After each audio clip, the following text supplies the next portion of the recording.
7 things that become meaningless after 70. What if some things you've worried about your whole life just stop mattering after 70? As we move through the years, our priorities change. Not because we give up, but because we finally understand what truly deserves our time, our energy, and our peace of mind. There's a quiet kind of wisdom that comes with age, the kind you don't get from books or advice, but from living long enough to know what really counts and what never did. In this video, we're talking about 7 things that just don't matter anymore after 70. These aren't just philosophical ideas. They're lived truths grounded in experience, backed by psychology, and echoed by seniors across generations. If you've ever felt pressure to keep up, hold on, or chase things that don't feel as meaningful anymore, this is for you. Each of these 7 things has probably been a source of stress at one time or another, but now they don't need to be. Not because you're too old to care, but because you've earned the freedom to let them go. And that freedom doesn't mean apathy, it means clarity. Knowing what no longer deserves your worry gives you more room to embrace what truly matters: health, purpose, connection, and peace. So if you've ever wondered when life starts to feel lighter, not because your load disappears, but because you learn how to carry it differently, stay with us. These 7 insights may not only confirm what your heart has been telling you, but also give you permission to walk through the rest of life with more grace, more confidence, and a lot less unnecessary weight. Let's begin. Number 1, other people's opinions. There was a time in your life when what others thought of you held real weight. Whether it was how you dressed, the job you had, the car you drove, or even the way you raised her where you earned 18 dins. Your children, outside judgment, could feel like a measuring stick for your worth. But after 70, something inside shifts. You begin to see those opinions for what they are: fleeting, inconsistent, and often rooted in other people's insecurities rather than your own truth. You realize that living your life to satisfy others doesn't bring peace. It only delays your own. Eleanor, 74, used to hesitate before doing anything that felt too different. She worried about neighbors commenting on her garden or family members criticizing her decision to start painting again. But one day she caught herself asking, why does it matter what anyone thinks? That question stuck with her. And the more she lived by it, the more freedom she felt. Now she wears bright colors, plants what she likes, and displays her art, even if it's a little messy. And you know what? She smiles more now than she did in her 50s. Letting go of the need for approval doesn't mean becoming indifferent or rude. It means honoring your own voice above the noise. It means understanding that people will have opinions no matter what you do, and they'll often forget them just as quickly. What sticks is how you feel about your choices. When you lay your head down at night, after 70, you've lived through enough to know that you can't please everyone, and that trying to is a recipe for frustration. This isn't about isolation. It's about liberation. You become more selective about whose voices you allow into your life, and that's a good thing. The opinions that matter most are from those who love you, not those who barely know you. And even then, you have every right to make decisions that serve your health, your happiness, and your peace of mind, regardless of what others may think. There's a quiet power in walking into a room and not wondering what anyone thinks of you. It's not arrogance, it's wisdom. It's the kind of self-trust that only time can teach. And once you taste it, there's no going back. Because nothing feels as good as knowing you're finally living life on your terms, without apology and without permission. Number 2, trying to follow trends. There's a certain pressure that floats around in our culture, the kind that whispers you should always stay current, stay sharp, stay with it. Whether it's fashion, technology, or the latest lifestyle fad, there's a silent expectation to keep up or risk being labeled as outdated. But after 70, that pressure loses its grip. You begin to see how shallow most trends really are, how quickly they rise and fall, and how little they actually contribute to your joy, your comfort, or your sense of self. Harold, 78, used to wear what everyone else was wearing. If the jeans were tighter, he bought tighter jeans. If the phone got smarter, he upgraded, even when he didn't need to. But it wasn't until he bought a pair of soft corduroys that fit just right and went back to reading paper books, because he liked the smell and feel of them, that he realized he didn't care about being trendy. He cared about being comfortable, about being himself. And that shift gave him more peace than any new gadget ever had. Trends are designed to make you feel like you're missing something. They sell urgency, an illusion that if you don't act now, you'll be left behind. But once you cross a certain line in life, you see clearly that the only thing worth chasing is what actually serves you. If a style flatters you, wear it. If a new tool makes your life easier, use it. But never feel obligated to change. Just because someone else says it's the new thing. There's dignity in choosing timelessness over trendiness. There's strength in honoring your own rhythm. At this stage, you've seen enough styles return full circle to know that what's in today was out yesterday and might be back again next year. That's not a game you need to play anymore. You've already won the one that matters, knowing who you are and what makes you feel good in your own skin. So wear the shoes that support your feet. Listen to the music that soothes your soul. Decorate your space with what brings you peace, not what's popular. Because real confidence isn't about being on trend. It's about being unapologetically at home in your life. If you're still watching this video and finding these insights valuable, please comment number 2 below to let me know you're here. And if you haven't subscribed yet, I recommend you subscribe and turn on the bell so you don't miss any videos. Your support helps us continue creating good content to inform and inspire you. Now let's move forward. Number 3, regretting the past. We all carry a few moments we wish we could rewrite, a missed opportunity, a harsh word spoken, a decision we might have handled differently. Regret is one of those quiet companions that tends to follow us through the years. But after 70, something softens. You start to see your past not as a list of mistakes, but as a roadmap that led you exactly where you needed to be. And the more you reflect, the more you realize that everything you've lived, both the joy and the sorrow, has shaped your depth, your strength, and your wisdom. Walter, 81, spent years replaying a decision he made in his early 40s. He turned down a job that would have paid more because it meant relocating. And for decades, he wondered if that was the wrong move. But now, sitting in the same home, where he raised his kids and watched his grandkids grow, he understands something deeper. That choice, while uncertain at the time, gave him stability, presence, and a life filled with relationships that still matter. In hindsight, what once felt like a regret now feels like a blessing in disguise. Regret loses power when you meet it with compassion. At 70 and beyond, you've earned the right to stop judging your younger self. That version of you was doing the best they could with the knowledge, resources, and emotional capacity they had at the time. And just like you wouldn't scold a child for not knowing algebra, you can learn to stop scolding your past self for the things you didn't know then. There's freedom in saying, that happened. I learned from it. I'm still here. It doesn't mean you forget. It means you integrate. You take the lesson, the growth, the scar, and you let it inform your choices now, not punish you. Because the truth is, regret can only live in the past, and your life continues to unfold in the present. Every morning you wake up is another page that hasn't been written yet. Instead of wondering what could have been, you begin to focus on what still can be. And that shift from regret to resolve is one of the greatest gifts aging gives us. You no longer carry the past like a burden. You carry it like a lantern, lighting your way with hard-earned clarity. Number 4, comparing yourself to others. At some point in life, we all measure ourselves against someone else. It might start in school, who has better grades, better clothes, more friends, and it often follows us through adulthood, who has the bigger house, the longer marriage, the more successful children. But after 70, the urge to compare begins to lose its grip. You start to see that every person walks a path filled with hidden struggles and silent victories, and that no two lives are ever really alike. Not in journey, not in timing, and not in meaning. Lois, 75, used to scroll through social media and feel small. Pictures of old friends on vacations, celebrating anniversaries, holding grandbabies, all made her feel like she had missed something. But then one afternoon, she took a walk through her garden and realized she was comparing highlight reels to her own quiet, meaningful life. She had health, freedom, and a few dear friends she could call at any time. That moment changed how she viewed her story, not as lacking, but as uniquely hers. Comparison is a thief.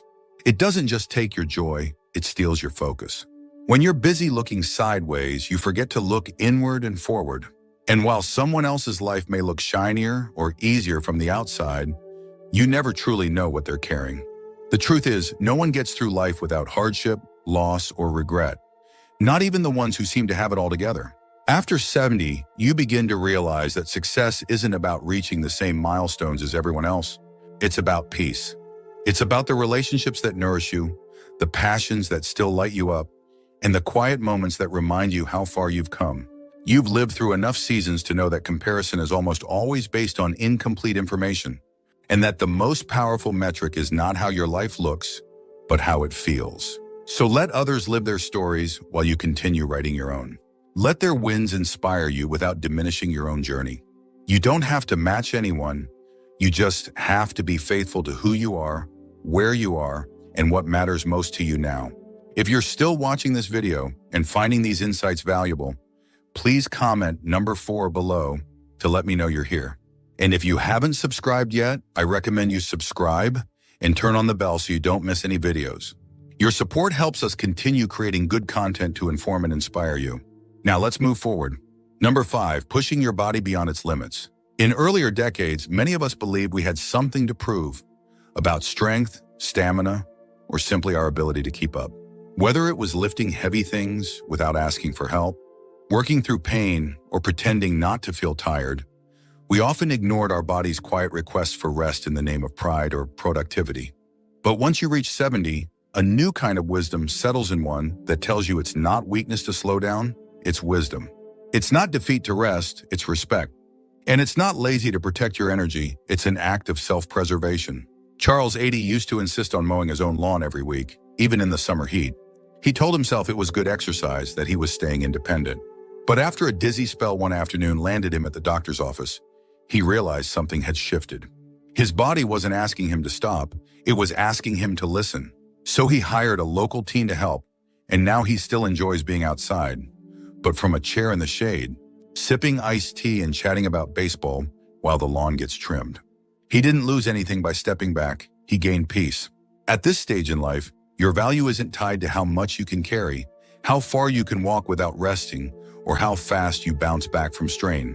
You've spent a lifetime using your body to care for others, to build a home, to make a living.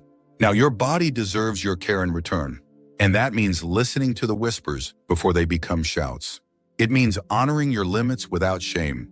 When you stop pushing for the sake of appearances, you open space for healing. You start to notice the subtle cues your body gives you, and you respond with kindness instead of judgment. You learn to stretch gently, to walk at your own pace, to take naps when needed, and to ask for help without embarrassment. There is strength in knowing when to act and when to pause. Rest isn't quitting. It's a form of participation in your own longevity. And pacing yourself is not about doing less. It's about doing what matters most, with presence and clarity. You don't need to prove anything to anyone anymore, not even to yourself. You've already done more than enough. And now you have the right to move through life with ease, grace, and a full heart. Number 6, holding on to grudges. There's something heavy about resentment, even when it's buried deep. It lingers quietly, coloring your thoughts, draining your energy, and keeping parts of your heart closed off. In younger years, holding a grudge can feel like a form of protection.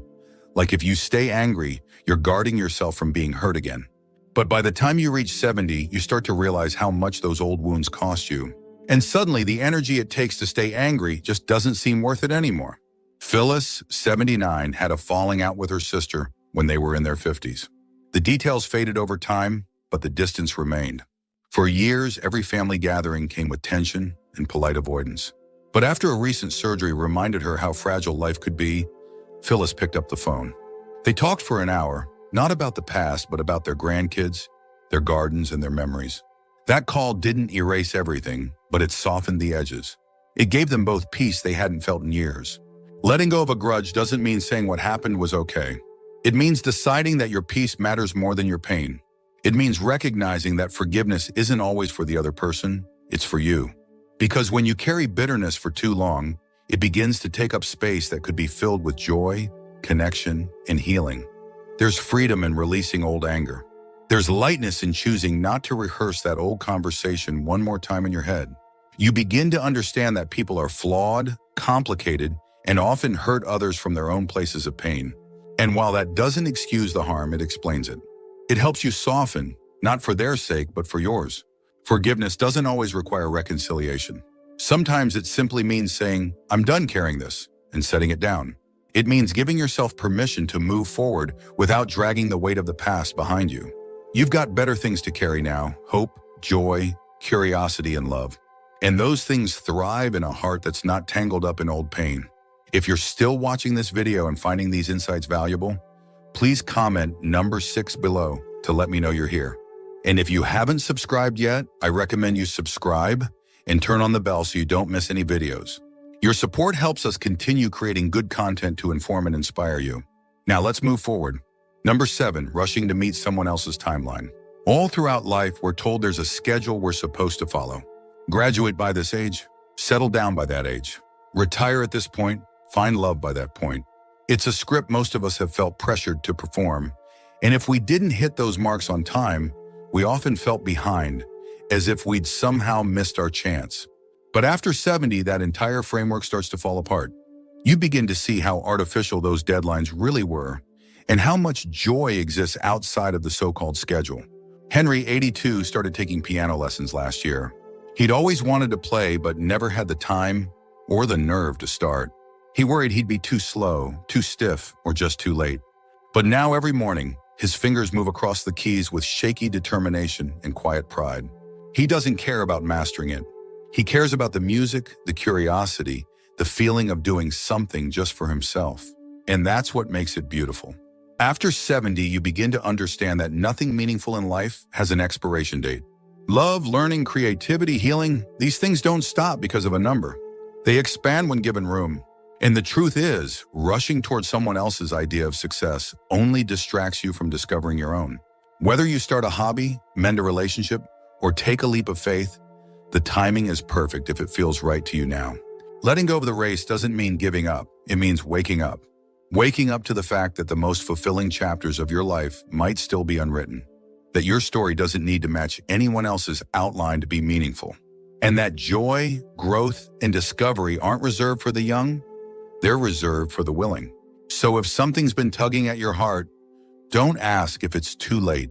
Ask instead, is this still calling me? If the answer is yes, then it matters. And if it matters to you, that's enough. You're not behind.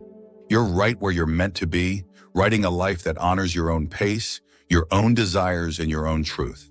Final thoughts. As we wrap up this video, take a moment to reflect on the 7 things we've explored. Which ones felt familiar? Which ones gave you permission to breathe a little easier, to be a little kinder to yourself?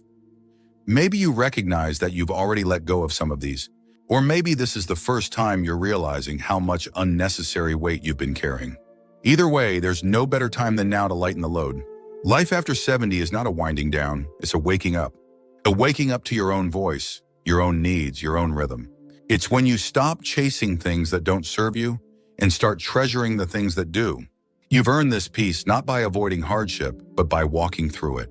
And every step you've taken, even the ones you questioned, brought you to this place of clarity. Letting go of what doesn't matter isn't about becoming indifferent. It's about becoming intentional, about choosing presence over pressure, joy over judgment, and depth over distraction. And the more you embrace that, the more room you make for connection, purpose, and meaning in the years ahead. So as you move forward, remember, you don't need to keep up. You don't need to look back. You only need to be here, fully present, fully yourself, and fully open to what still awaits. Because what doesn't matter anymore has cleared the way for what truly does. Thank you for joining us today. We'd love to hear from you. Leave a comment below and share one thing you learned today and how you plan to use it in your life. Your thoughts are important to us, so don't hesitate to share them. Reading your comments gives us great motivation and encouragement. If you enjoyed this video and found it helpful, please like, subscribe, and share. Your support helps us continue creating good content to inform and inspire you. Thanks for watching, and we look forward to seeing you in the next video.